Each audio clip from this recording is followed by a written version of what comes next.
Do you ever feel like you get stuck every time you try to move forward? I'm Matt Gill, and welcome to another episode of Mornings with Matt.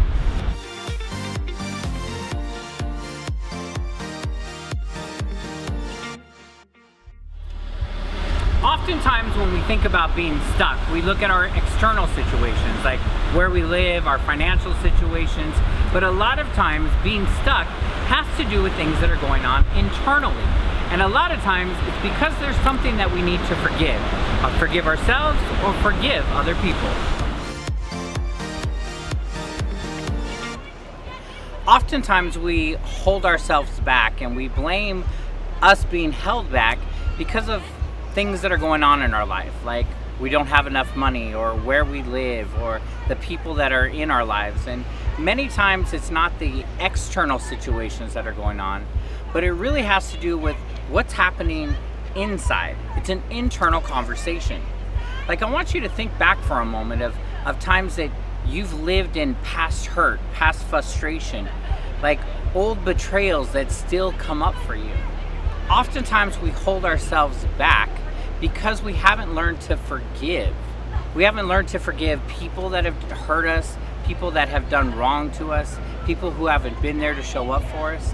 And many times we haven't learned to forgive ourselves. You may have heard some of my story and some of the chaos and the hurt and the frustration that I created in my life, the relationships that I pushed away, and how for 6.5 years of my life I really felt like I was in a dark place.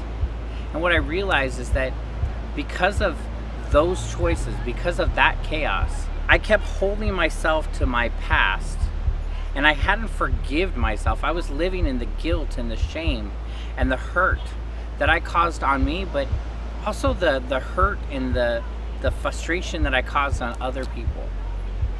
I had to get to a place where I forgave myself first and cleared away the stories. I want you to think for a moment, what are some of the things that you know you're holding yourself to? The past stories that you're still believing, that even though you may have done some work around, they still pop up. And quite often they're popping up at the time when you know that you want to move forward. Like you have movement, and then all of a sudden you get stuck. You get stuck in quicksand, and it keeps pulling you down. I had to get to a place where I learned to forgive myself. And I want to ask you, what do you need to forgive yourself for? When you think about forgiveness, when we think about forgiving other people, or we think about forgiving ourselves, we think there's no way I can forgive myself, or there's no way I could forgive them. See, when we think about forgiveness does not excuse the behavior, doesn't condone the behavior. What forgiveness does is create new space for new possibilities in moving forward, in being who we're designed to be. Forgiving yourself, forgiving others, is creating new possibility for your future.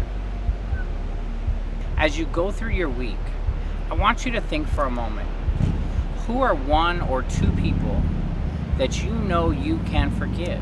Is it somebody from your past? Is it a mother, a father? Is it a husband, a wife, an ex-husband, an ex-wife, a friend? Or is it yourself? And I want you to take a bold step. And I want you to write a letter to them.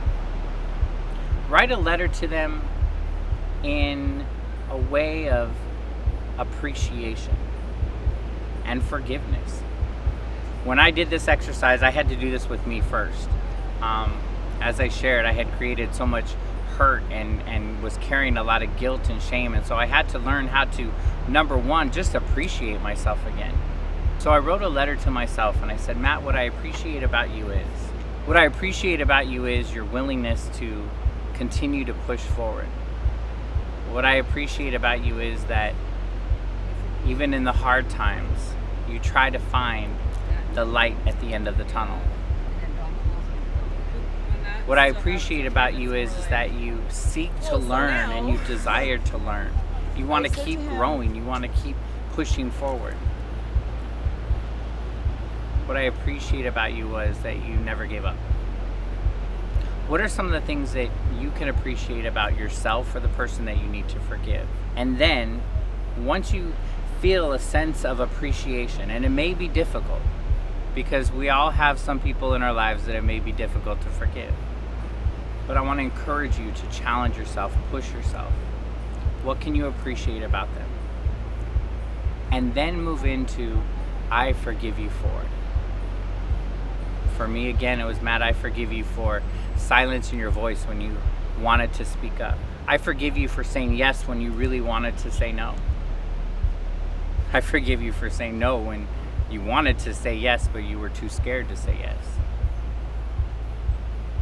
I forgive you for the hurt that you caused myself and that you caused for others. Think for a moment, what are the things that you can forgive either them or yourself for? Now, with this letter, you don't have to send it. As a matter of fact, I never send any of my letters.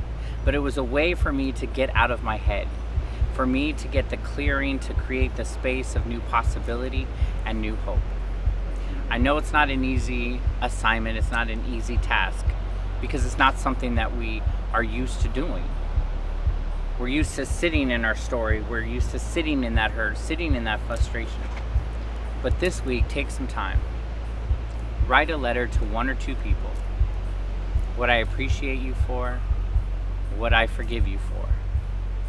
And when you move into forgiveness, you're going to be creating new space for your new possibility and for your future.